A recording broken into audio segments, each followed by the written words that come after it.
Дыйкандарыбыз айтып жатат, мынакей быйыл ушул күндүн ысык келгендигине байланыштуу, жаздын эрте келишине байланыштуу талааларга эгин тигиндерибизди алып чыксак дедик эле. Бирок дагы деле малдарыбыз талаадан тыйылбай атат. Бизде эми баягы эме бар да, 1-марттан баштап карманып эме кылышыбыз керек деп көпчүлүк ошол нерсеге карманып алдык. Бирок ал нерсе жок экен. Адамгерчиликтүү болуп, өзүбүз бири-бирибиздин мээнетибизди сыйлап, мына ошол беде бүгүнкү күндө балким мал жебесе, кой жебесе, жылкы жебесе, балким дагы да кичине өсүп калат беле да. Ошон үчүн урматтуу жамаат, ушул мечитке келген ар бирибиз аманат жеткизейли кошуналарыбызга, кошуна айылдарга, кошуна Шамасайда тургундарга жеткизип айтып коелу, токтосун.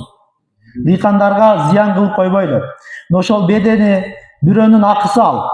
Бирөө ошол беде менен дыйканчылык кылып, ошону тезирээк өссө сатып, баламдын контрагын төлөйт элем, кызымдын контрагын төлөйт элем, бут кийим алып берет элем, кийим кече алып берет элем деп аткандыр балким. Мына ошол нерсени аркага сүрүп атабыз эме чабандар. Акелер, бардыгыбызда мал бар, кой бар, чөбүн камдап алганбыз. Ошо камдап койгон чөптү быйылкы жылдан кийинкиге калтырбастан берейли, болду. Токтотойлу.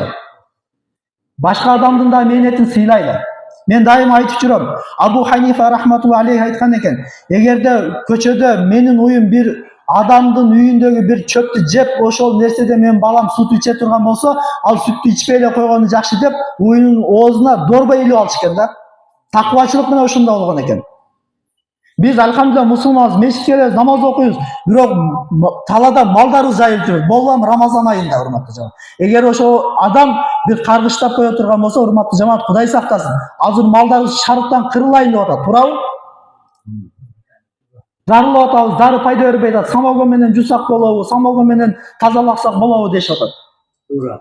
Мына ошон үчүн урматтуу жамаат, келиңиздер ушундай нерселерди, кырсыктардын алдын алыш максатында